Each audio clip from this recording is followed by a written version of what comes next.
히브리서 10장 20절로 22절까지의 말씀 저와 함께 합독하겠습니다.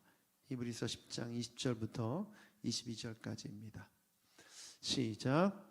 예수께서는 휘장을 뚫고 우리에게 새로운 살 길을 열어주셨습니다. 그런데 그 휘장은 곧 그의 육체입니다. 그리고 우리에게는 하나님의 집을 다스리시는 위대한 제사장이 계십니다. 그러니 우리는 확고한 믿음을 가지고 참된 마음으로 하나님께 나아갑시다. 우리는 마음에다 예수의 피를 뿌려서 죄책감에서 벗어나고 맑은 물로 몸을 깨끗이 씻었습니다. 아멘. 아멘. 지난주 금요일부터 월요일까지 중국 한인교회 사역을 마치고 돌아왔습니다. 사역을 하면서 참 많은 것을 느끼고 또 경험하는 시간이었습니다. 이민 생활을 하신 분들은 아시겠지만 특별히 비자로 외국인들을 통제하는 나라에서는 참 이 비자 문제가, 거주 문제가 참 큰 심각한 문제죠. 아이들 교육 문제, 재정적인 문제, 직장의 문제가 다 연결되어 있기 때문에 이민자들이 참 힘듭니다. 저도 미국에 3년 동안 있어 봤는데 굉장히 힘들죠. 그런데 중국은 여기에 더해서 사회 전체적으로 중국 정부가 통제하는, 또 기독교를 제한하고 억누르는 그런 정책을 쓰고 있기 때문에 이방인이면서 외국인이면서 신앙을 가지고 그 중국 땅에서 살아간다는 것은 쉽지 않은 일입니다. 그래서 그런지 이분들이 예배에 대한 열정이 참 가득했어요. 제가 가서가 아니라 예배에 대한 열정, 예배에 대한 질문, 찬양에 대한 질문들 열정들이 참 가득했다는 것을 느꼈습니다. 그 교회 리더십들과 함께 식사를 마치고 돌아오는데 그분이 그러시더라고요. 한 집사님이 이번 집회를 통해서 남자 집사님들을 여러 피드백을 들어보고 얘기를 나누는데 그분들이 다 그러신다는 거예요. 새로운 얘기를 너무 많이 들었다는 거예요. 새로운 말씀, 그동안 들어보지 못했던 말씀들을 많이 들었다는 피드백을 저에게 주시더라고요. 근데 이제 제 아내와 같이 차 안에서 들었는데 제 아내는 그러는 거예요. 하나도 안 새로운데, 이러는 거죠. 계속 들었던 말씀이니까. 무슨 생각을 하게 됐냐면 그 교회에서는 이렇게 예배에 대해서, 찬양에 대해서 말씀 선포가 부족했다는 것을 뜻하죠. 정말 중요한 예배, 정말 중요한 찬양에 대해서 성도들이 제대로 말씀을 듣지 못했다는 반증이기도 합니다. 저는 그래서 말씀을 정리하고 나누는데 저에게 주일 아침에 큰 깨달음을 주신 게 하나 있어요. 그것에 대해서 오늘 이 밤에 나누려고 합니다. 하나님께서 예수 그리스도를 통해서 우리를 구원하신 목적은 예배 받으시기 위함인 줄 믿습니다. 예배를 위해서 우리를 창조하셨고, 예배를 위해서 구원하시고, 예배를 위해서 이 땅을 심판하십니다. 그것이 성경의 메시지예요. 그런데 이 예배를 위해서 하나님께서 허락하셨지만 그것을 없애신 것들이 있어요. 오늘 말씀 제목이 이것입니다. 온전한 예배를 위해 없애야 할 세 가지. 우리가 없애야 할 세 가지가 있는데 이것은 하나님이 이미 하신 것들입니다. 하나님께서 허락하셨지만 하나님께서 없애신 거예요. 왜 없앴을까? 그리고 이것이 어떤 의미일까를 우리가 질문해야 하는 것이죠. 왜냐하면 하나님은 형식적인 예배가 아닌 우리 중심의 예배, 마음의 예배, 본질적인 예배를 받기 원하시기 때문에 그렇습니다. 이 예배의 본질, 없애야 할 것을 없애고 붙들어야 될 것을 붙들지 못할 때 우리는 뭐가 돼요? 종교화가 되는 거죠. 종교화. 여러분, 많은 종교들 떠올리면 그들이 자신들의 신에게 나름대로 예배하는, 나름대로 경배하는 의식들이 있지 않습니까? 우리는 알죠. 그것이 헛된 신이고 헛된 믿음이라는 것을 알기 때문에 그 형식이 아무 의미가 없다는 것을 알고 있어요.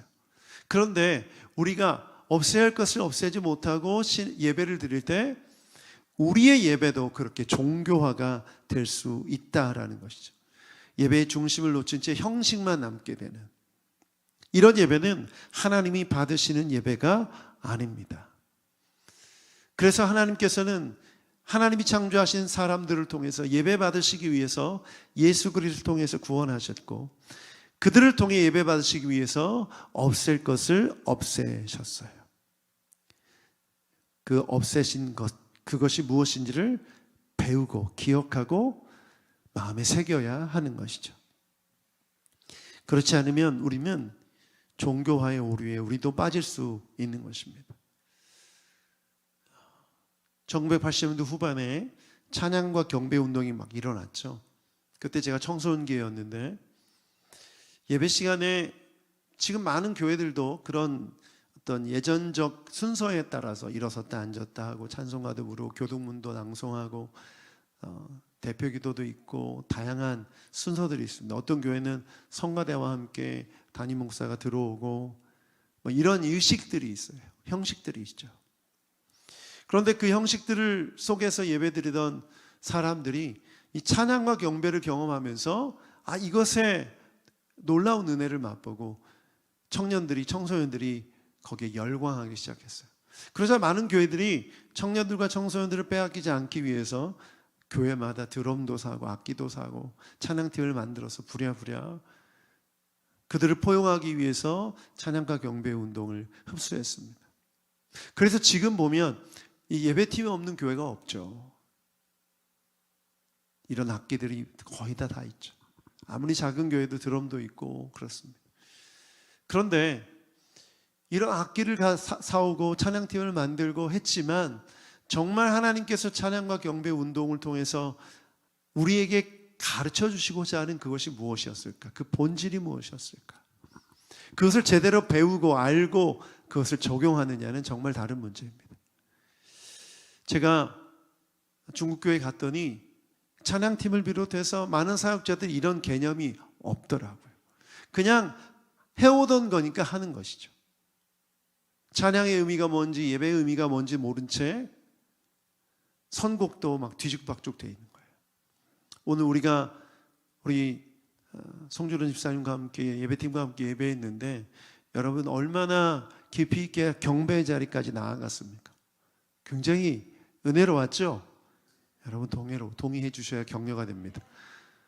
그런데 처음부터 이런 그 예배에 대한 관점, 처음부터 이런 어떤 예배의 본질을 붙들었던 것이 아니에요. 저와의 대화, 또 의견을 나누고 기도하고 배우고 그 과정을 통해서 우리 새노래교회는 예배 사역자 안에 이런 개념과 이런 본질이 자리 잡은 거죠. 그래서 더 이상 제가 뭐라 하지 않아도 사역자들이 알아서 이 예배를 기도로 준비하고 우리 성도들과 함께 임재 가운데로 나아갈 수 있는 거예요. 할렐루야. 이것이 우리 새노래교회에 주신 은혜인 줄 믿습니다. 그런데 제가 그 교회에 갔더니 이런 개념이 없다 보니까 혼란스러운 거예요. 부르는 곡도 혼란스럽고 지금 이 목표가 어디를 향해 가고 있는지 모르는 거죠. 그저 형식을 차용해서 뜨겁게 찬양하고 열심히 찬양한다고 생각하지만 찬양이 뭔지도 모른 채 열심을 내고 있는 그들의 모습을 보면서 정말 필요한 것을 모르고 있구나. 이렇게 되면 이것 또한 형식이 될 텐데. 그래서 오늘 온전한 예배를 위해서 우리가 없애야 될 세 가지, 이 세 가지를 배우기 원합니다. 그런데 이것은 하나님이 없애진 세 가지예요. 첫 번째는 재물입니다. 재물. 오늘 본문 20절 말씀을 함께 읽어보겠습니다. 20절 시작. 예수께서는 휘장을 뚫고 우리에게 새로운 살 길을 열어주셨습니다. 그런데 그 휘장은 곧 그의 육체입니다. 휘장은 그 육체다. 예수님의 십자가에 달려 돌아가신 그 죽음을 의미하죠. 예수님이 십자가에 달려 돌아가실 때 성전의 휘장이 위로부터 아래로 찢어졌다고 기록되어 있어요. 이것은 무엇을 뜻하죠? 지성소가 개방됐다는 거예요. 누구에게? 예수 그리스도를 믿는 자들에게. 아멘. 그러므로 예수 그리스도가 제물이 되어 주셔서 지성소 문을 열어주셨기 때문에 그 휘장을 찢으셨기 때문에 예수님을 믿으면 제물 없이도 여기를 들어갈 수 있는 거예요. 여러분 원래 누구만 들어갈 수 있었죠? 대제사장만 들어갈 수 있어요. 제사장도 아니에요. 대제사장만 1년에 한 번 이 지성소 안에 들어갈 수 있었어요. 거기 들어갈 때는 흠없는 양 제물을 바쳐야 됐고, 그 제물에 잡은 피로 그 법궤라고 하죠. 법궤에 뿔이 달려 있는데 거기 뿔에 바르고 정결의식을 행하고 발목에 방울을 달고 들어가야만 했었던 곳이죠. 그런데 예수 그리스도가 제물 되셔서 그 휘장을 찢으심으로 우리는 제물 없이도 그 안에 들어갈 수 있게 된 거예요. 할렐루야. 예수 피로 정결함을 얻은 우리가 지성소 안으로 나아갈 수 있는 줄 믿습니다. 그래서 우리가 제물을, 짐승 제사를 바치지 않아도 되는 거죠. 하나님께서 우리를 온전한 예배로 나오게 하기 위해서 뭘 없애셨다고요? 제물을 없애줬다. 누구를 통해서? 예수 그리스도를 통해서. 그런데 그러면 이걸 어떻게 우리에게 적용할 것인가? 여러분, 이 말씀이 유대인들에게 전해질 때는 느낌이 어땠을까요? 여러분, 우리가 자주 말씀 듣는 말씀이 은혜의 보좌 앞에 어떻게 나아가라? 담대히 나아가라. 여러분, 담대히 나아간다는 게 와닿아요, 유대인들에게는. 왜? 아무도 못 가는 곳이었으니까. 거기 가면 죽을 수 있는 곳이고 실제로 죽어서 나오니까. 왜 발목에 방울을 답니까? 제사장이 돌아다니면 살아있구나, 소리가 안 나면 죽었구나, 줄을 달아서 꺼내기 위함이죠. 여러분, 이것은 무엇을 뜻합니까? 정말 두려운 곳이라는 거예요. 목숨을 걸고 들어가야 하는 곳이라는 거죠. 그러므로 히브리서의 말씀은 담대히 나아간다, 은혜의 보좌 앞에 담대히 나아간다, 이 말씀은 유대인들에게 와닿는 말씀이에요. 그런데 우리에게는 어떻습니까? 여러분, 두려운 마음으로 여기 오셨습니까? 죽음에 대한 염려로 오셨습니까? 편안하게 오셨죠. 여름이면 에어컨 틀고 겨울이면 난방을 틀고. 우리 교회 음향 장비가 별로 이렇게 좋은 고가는 아닌데 소리는 좋더라고요. 다른 교회 가보니까 비싼 걸 갖다 놨지만 안 좋았어요.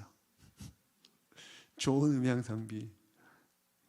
저는 우리 교회 예배팀 훌륭하다고 생각하는데 훌륭한 예배팀과 함께 예배드리는 이 시간이 두려운 마음으로 여러분 오셨습니까? 그렇지 않죠. 편안한 마음으로 오셨어요. 우리가 이방인이기 때문에 사실 이 말씀의 본질에서 재물을 없애신 하나님의 뜻에 대해서 우리가 놓치고 있는 두 가지가 있어요. 그 두 가지를 나누게요.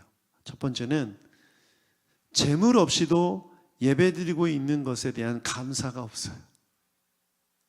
재물 없이 예배드리는 것에 대한 감사가 없어요. 내가 예배를 드리고 있다. 근데 재물 없이도 내가 예배드릴 수 있다는 것은 정말 놀라운 감격이에요. 여러분, 예배 때마다 예수 그리스도께 감사하는 여러분 되길 축복합니다.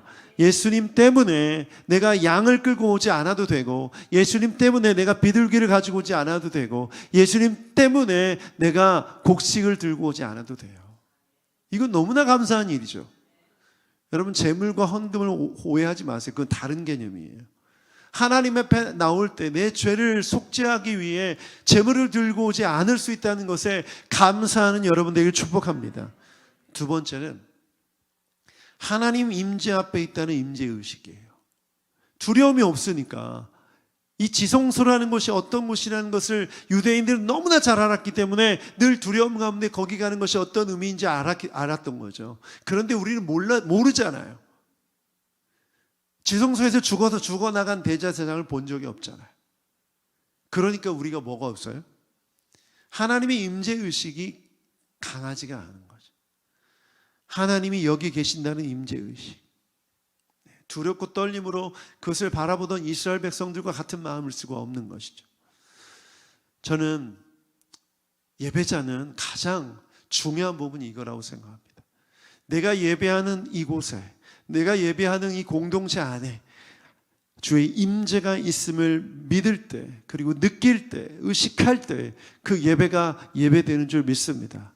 여러분, 이걸 놓치면 이건 종교화되는 거예요. 형식화되는 거죠. 지금 사람의 말을 듣고 있습니까? 아니면 주님의 음성을 듣고 있습니까? 주님의 음성으로 듣는 여러분 되길 축복합니다. 그것이 하나님의 임재의 의식을 느끼는 자들의 사람들의 반응인 거죠. 얼마든지 사람의 말로 들을 수 있어요. 그러면 이 재물을 없애신 하나님의 은혜를 정말 놓치는 거예요. 그래서 여러분, 제가 자주 인용했던 키에르케고르라는 덴마크의 신학자가 했던 말, 예배는 연극과 같다. 사람들이 팔짱을 끼고 연극 구경하듯이 앞에서 설교하고 찬양 인도하는 사람들을 구경하고 나를 감동시켜라, 나를 은혜 받게 해라, 이런 태도로 앉아있는 모습을 보며 키에르케고르가 답답해서, 아니다, 관객석에는 오직 하나님이 앉아 계시고 회중인 우리가 주님을 기쁘시게 하는 것이며 주님께 영광 돌리는 것이다, 그분께 나아가는 것이다 라고 말했죠. 여러분, 지금 하나님이 여기 계심을 믿으십니까? 그분께 반응하고 그분께 찬양하고 경배하는 여러분들을 축복합니다. 여러분, 우리가 그것을 믿을 때 우리는 나를 드려야 돼요. 재물을 없애셨지만 하나님은 우리 자신을 받기 원하십니다. 너무나 잘 아는 말씀, 로마서 12장 1절 함께 읽어보죠. 시작. 형제자매 여러분, 그러므로 나는 하나님의 자비하심을 힘입어 여러분에게 권합니다. 여러분의 몸을 하나님께서 기뻐하실 거룩한 산 제물로 드리십시오. 이것이 여러분이 드릴 합당한 예배입니다. 아멘. 아멘. 여러분에게 가장 중요하고 소중한 게 뭡니까? 여러분의 몸이에요. 여러분의 몸, 이 몸은 어떤 몸입니까? 바울 사도는요, 아주 명확하게 구분했어요. 죄를 짓는 육체의 소욕 따라가는 이 탐욕과 죄악을 저지르게 하는 그 죄성이 있는 육체를 언급할 때 쓰는 단어와 거룩한 제물로 드리는 몸을 쓰는 단어를 다르게 사용했어요. 너의 몸은 그리스도의 성전이다 말씀할 때 그 몸이라는 단어는 헬라어로 소마라는 단어입니다. 소마 들어보셨어요? 옛날에 그 현악 트리오 멤버 그 팀 이름이 소마 트리오라는 멤버가 있었는데, 소마라는 단어가 몸이라는 뜻입니다. 몸. 그런데 죄 짓는 몸이 아니라 예수 그리스도를 통해서 거룩해진 몸, 그 몸을 의미하는 거예요. 여러분, 지금 여러분의 몸을 주님께서 원하시는 줄 믿습니다. 그러므로 내 몸을 드린다는 게 뭘까요? 주님의 뜻에 합당하게 내어드리는 거예요. 찬양할 땐 내 목소리와 내 손과 내 몸을 내어드리는 것이고, 말씀을 들을 땐 내 귀를 열어서 하나님의 말씀 앞에 내 몸을 내어드리는 것이고, 삶의 자리에서는 들은 말씀에 순종하며 내 몸을 내어드릴 때 그것이 거룩한 산 제물이 되는 줄 믿습니다. 그러므로 제물을 없애셨지만 받기 원하시는 제물이 있다는 것을 기억해야죠. 그것이 진정한 예배자의 모습인 줄 믿습니다. 두 번째는 우상이에요. 우상. 하나님은 우상을 없애셨어요. 출애굽기 20장 4절 말씀을 보면 함께 읽어보겠습니다. 시작. 너희는 너희가 섬기려고 위로 하늘에 있는 것이나 아래로 땅에 있는 것이나 땅 아래 물속에 있는 어떤 것이든지 그 모양을 본떠서 우상을 만들지 못한다. 이집트를 탈출하는 이스라엘 백성들에게 하나님이 금지시킨 게 있어요. 그게 뭐죠? 우상을 만들지 말라. 왜죠? 하나님을 온전히 섬기며 예배하기 위해서 반드시 공존할 수 없는 게 있어요. 그게 바로 우상이죠. 우상은 절대 있어서는 안 됩니다. 그런데 사실 우상이 문제입니까? 나무로 만든 우상이 있다고 한들 사실 그건 문제가 아니에요. 그건 나무에 불과해요. 그렇죠. 문제는 뭡니까? 숭배가 문제죠. 우상이 있다는 거, 사람들이 우상을 만들어내도 사실 그건 문제가 아니에요. 그 우상 앞에 절하냐, 예배하냐, 숭배하냐가 문제죠. 그게 문제이기 때문에 아예 애초에 만들지도 말라고 이스라엘 백성들에게 하나님이 명령하신 것입니다. 그런데 문제는 뭐냐면 그들의 삶 가운데 있었던 보이는 우상이 어떻게 발전했냐면 보이지 않는 우상으로 발전했어요. 보이지 않는 우상. 보이는 우상은 만들지 않고 없애면 되는데 이제 보이지 않는 우상으로 발전했기 때문에 나도 모르게 보이지 않는 우상을 만들고 그 우상 앞에 절하고 우상을 숭배하게 되는 것이죠. 하나님이 그것을 위해 우상을 없애셨는데 우리 스스로는 우상을 만들고 숭배하고 있다. 이것이 문제라는 것입니다. 골로새서 3장 5절 말씀을 보면 이렇게 기록되어 있어요. 함께 읽어보겠습니다. 시작. 그러므로 땅에 속한 지체의 일들을 곧 음행과 더러움과 정욕과 악한 욕망과 탐욕을 죽이십시오. 탐욕은 우상 숭배입니다. 탐욕이 뭐라고요? 우상 숭배. 내 안에 일어나는 욕구는 죄입니까? 여러분, 맛있는 음식, 요즘 TV를 보다 보면 맛있는 요리, 흑백 요리사의 그 요리 먹고 싶죠? 그거 죄입니까? 아니죠. 내가 무언가를 하고 싶어하는 욕구를 느끼는 것은 죄가 아니에요. 그런데 탐욕은 그 욕구 차원을 넘어서서 죄의 문제까지 이르는, 절제하지 못하고 또 거짓말을 하고 속이고 이런 방법으로도, 어떤 방법으로든 취하려고 하고 가지려고 하는 이런 태도는 탐욕이죠. 좋은 예가 돈이죠. 사람들이 돈을 필요하기 때문에, 돈을 버는 건 당연한 것이고 돈이 필요하다고 생각하기 때문에 돈을 벌려는 마음은 죄가 아니에요. 그런데 돈을 벌기 위해 온갖 죄를 저지르게 된다면 그것은 탐욕이죠. 그러니 이 탐욕을 뭐라고 얘기하고 있죠? 탐욕이 바로 우상숭배다. 그러면 우상숭배하는 사람은 누구예요? 그 탐욕을 품고 있는 그 자신이죠. 자기 스스로가 우상을 만들고 숭배하고 있는 것입니다. 그러면 뭐예요? 탐욕이라는 건, 욕심이라는 건 지금 우리 눈에 보입니까? 보이는 우상이 아니죠. 보이지 않는 우상이라는 거예요. 내가 하고 싶어하는 마음, 내가 뭔가를 이루고 싶어하고, 내가 만지고 싶어하고, 내가 갖고 싶어하고, 내가 누리고 싶어하는 그 마음 자체는 보이지 않는 것들이죠. 그런데 그것이 죄의 영역까지, 죄의 문제까지 발전된다면 그것은 우상 숭배라는 것이죠.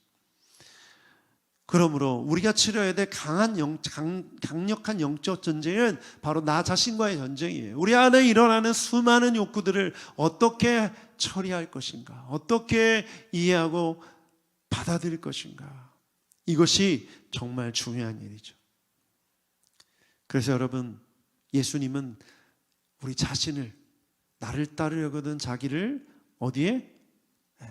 부인하고 자기 십자가를 들고 나를 따르라, 그렇게 말씀하셨죠.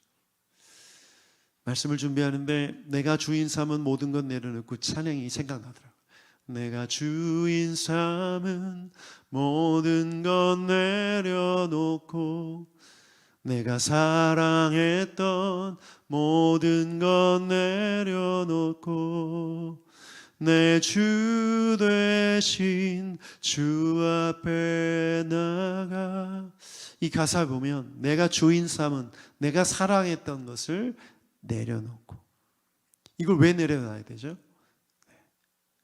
우상 숭배가 될 수 있기 때문이죠. 내 삶의 주인이 나로 여기고, 또 내가 좋아하고 사랑하는 그 사람이든 물질이든 그 어떤 것이든 그것이 하나님보다 더 중요한 자리에, 더 높은 자리에 앉아서 내 삶을 지배하고 있다면, 내 생각을 지배하고 있고, 내 시간을 지배하고 있고, 내 감정을 지배하고 있다면 그것을 내려놓아야 하는 것이죠. 이스라엘 백성들에게 우상을 없애라고, 우상을 만들지도 말고 없애라고 명령하신 하나님의 명령은 지금도 우리에게 유효한 것입니다.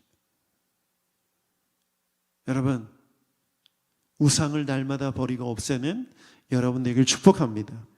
아브라함을 한번 생각해 보십시오. 아브라함에게 우상이 될 만한 존재가 누구였죠? 이삭이었죠. 그런데 이삭을 어떻게 했죠? 바치려고 했어요. 무엇을 뜻합니까? 아브라함이 사랑했던, 또 주인 삼았던 그 아들, 우상 숭배에 가깝게 정말 사랑했던 그 아들을 하나님 앞에 바치기로 결정한 순간 그가 그가 하나님 앞에 믿음의 사람으로 인정받을 수 있었어요. 여러분, 이것은 정말 중요합니다. 실패한 예가 하나 있죠. 사울왕이죠. 사울은 자기 자신이 우상이 되어서 하나님을 이용하죠. 자기가 원하는 일을 이루기 위해서 전쟁에서 다 아말렉과의 전쟁에서 다 진멸하라고 말씀하셨는데 진멸하지 않고 좋은 짐승들을, 가축들을 취합니다. 그리고 이렇게 말해요. 하나님 앞에 바치기 위해서 구별했다. 여러분, 정말 위험하죠. 하나님을 거들먹거리면서 자기 자신을 섬기고 있는, 자기 자신을 우상화하고 있는 악한 모습을 보이고 만 것입니다. 여러분, 이런 모습이 우리에게도 있을 수 있어요. 여러분 주변에 그 무엇이든 그것이 우상이 될 수 있고 그 앞에 여러분이 절하고 숭배하고는 있는 상황일 수가 있습니다. 그것을 알아보기에 아주 좋은 질문이 있어요. 여러분의 돈 어디에 가장 많이 쓰십니까? 여러분의 시간, 여러분이 생각 어디에 지금 포커스가 제일 맞춰져 있습니까? 아침에 눈을 떠서 가장 먼저 생각하는 생각이 무엇입니까? 365일 성경 읽기가 되길 바랍니다. 딱 눈 뜨면 이거부터 해야지. 우선순위가 여러분의 생각이, 여러분의 물질이, 여러분의 시간이 어디에 쓰여지고 있는지를 보면 지금 여러분이 누구를 섬기고 있는지를 알 수 있는 거예요. 그러므로 날마다 하나님 앞에 우상을 제거하는 여러분 되길 축복합니다. 세 번째는 성전이에요. 요즘 예레미야 애가 말씀을 묵상하고 있죠. 예레미야가 얼마나 슬펐으면 이렇게 노래를 지어 부를 정도로 그 가사를 보면 정말 뼛속 깊이 그 슬픔을 느끼는 모습이 나오죠. 저는 그런 상상 많이 해보거든요. 제가 임진왜란이 일어났던 그 전쟁 시절에 조선시대에 태어났으면 나는 어땠을까? 내가 구한 말에 일본의 침략을 받은 그때 내가 태어났으면 어땠을까? 나는 독립운동을 했을까? 그런 생각. 나는 임진왜란 때 의병을 일으키고 의병이 되었을까? 그런 생각 가끔 해봅니다. 그러면서 정말 감사하다. 그때 태어나지 않은 게. 그때 당시 남자들 평균 연령이 몇 살이었는지 아세요? 조선 말 때는 45세라고 합니다. 45세. 정말 장수하고 계신 거예요.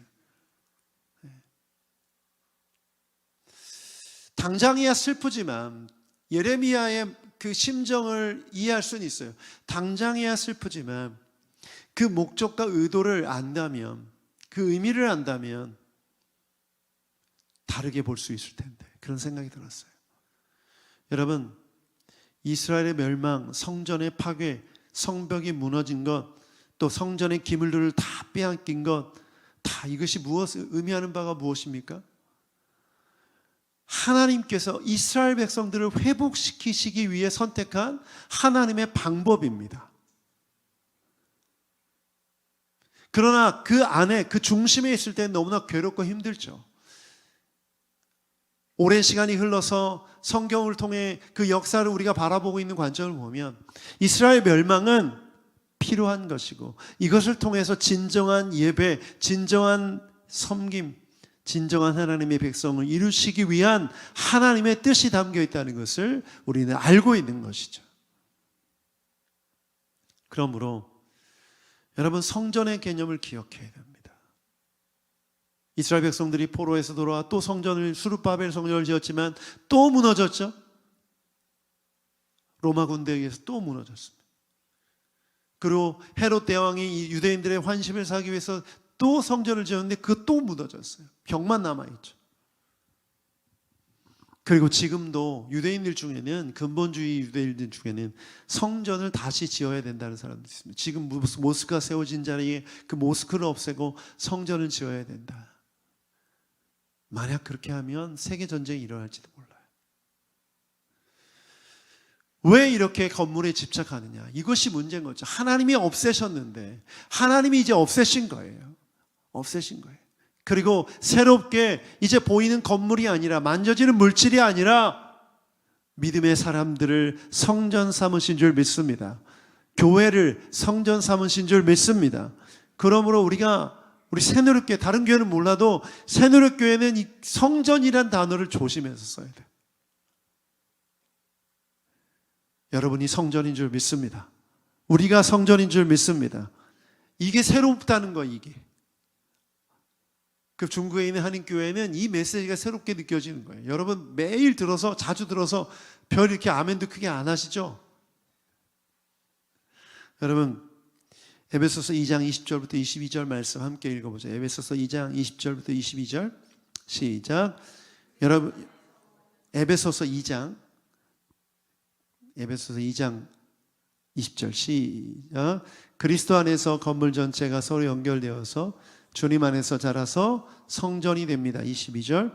그리스도 안에서 여러분도 함께 세워져서 하나님이 성령으로 거하실 처소가 됩니다. 아멘. 고린도전서 6장 19절 20절에도 우리 몸이 성령의 전이라고 말씀하셨어요. 그러면 각자가 성전이고 연결되어서 성전으로 지어져 간다. 그러므로 교회 공동체가 성전인 줄 믿습니다. 성전을 없애셨지만 새롭게 그리스도를 통해서 성전을 세우셨어요. 그러므로 이제는 더 이상 성전은 무너질 수 없는 것인 줄 믿습니다. 아멘. 이 땅 위에 교회가 존재하는 한, 교회 공동체가 존재하는 한 성전은 절대 무너질 수 없는 것이죠. 많은 분들이 영국 교회를 얘기하면서 교회당이, 예배당이 도서관으로 바뀌고 술집으로 바뀌고 나이트클럽으로 바뀐다는 그런 뉴스 보신 적 있을 거예요. 여러분 그곳이 왜 그렇게 되었습니까? 성전된 교회가 성전된 그리스도인들이 사라졌기 때문이죠. 그들이 믿음을 버리고 세상으로 나아갔기 때문이죠. 그러나 적은 숫자라도 그 땅 가운데 믿음의 사람들이 함께 모여 하나님을 예배하고 있다면 그들은 성전인 줄 믿습니다. 영국 땅에 보이는 건물은 비록 세상적인 것으로 바뀌었을지 모르지만 성전은 없어진 게 아니죠. 그렇게 본다면 우리 새누리교회는 무엇을 바라봐야 됩니까? 우리 교회가 지금 성전이라는 인식, 함께 모여 성전으로 지어져 가고 있다는 것을 절대 놓쳐서는 안 됩니다. 사역하는 예배 사역자들이나 모든 사람이 다 함께 우리가 성전이다. 따라합시다. 우리가 성전입니다. 우리가 성전입니다. 아멘. 여러분 이것을 꼭 기억하는 여러분 되길 축복합니다. 오늘 어떤 분이 저희 교회 방문하셨어요. 낮에. 제가 중국에서 만난 김진경 총장님이라는 분이신데 이분이 90세 가까이 됐습니다. 이분은 연변과학기술대학교를 창립하신 분이세요. 북경에 살고 계셔서 북경 한인교회에 예배드리러 오셨더라고요. 제가 이제 주일 설교를 마치고 그분과 함께 식사 교제를 나누는데 대단한 일을 많이 하셨더라고요. 한국교회와 함께 연변에 과학기술대학교를 세워서 많은 조선족들과 동포들, 많은 중국인들 그들에게 복음을 전하고 그들을 과학기술자로 양성해서 2만 명 정도 졸업생을 배출했더라고요. 그리고 거기서 끝나지 않고 평양에도 과학기술대학교를 세워서 지금도 있습니다. 그런데 연변과학기술대학이 30년 만에 문을 닫게 됐어요. 여러분 중국은 땅이 전체가 공산당 소유인 거 아시죠? 그렇기 때문에 처음에 계약을 맺을 때 30년 계약만 맺었다고 합니다. 근데 연장될 줄 알고 30년을 했는데 30년 계약이 다 끝나자마자 말을 바꾸더래요. 허가할 수 없다. 중국 사람이 운영해야 된다. 무슨 얘기예요? 너희들이 한 짓을 다 알고 있다. 너희들이 학생들에게 복음 전하고 신앙 갖게 하고 물론 열심히 공부시켜서 훌륭한 과학자들 양성했지만 기독교적인 정신을 가지고 복음을 전했던 일들이 중국 당국에서 마음에 들지 않았던 것이죠. 그래서 계약이 취소돼서 지금은 건물만 남아 있어서 황폐된 모습으로 남아 있습니다. 유튜브 검색을 해봤더니 어떤 유튜버가 그 형폐화된 그 건물을 찍었더라고요. 근데 그분이 쓴 책이 있는데 그 연변과학기술대학교를 위해서 북한 땅을 위해서 기도해달라고 하면서 저에게 그 책과 함께 브로셔를 전달하기 위해 그 사무국장이라는 분이 찾아오셔서 그분과 대화를 나누고 돌아가셨어요. 이제 엘리베이터 앞에서 배웅을 하는데 교회를 보면서 교회가 참 아담하고 작고 예쁘네요 이렇게 칭찬하시는 거예요.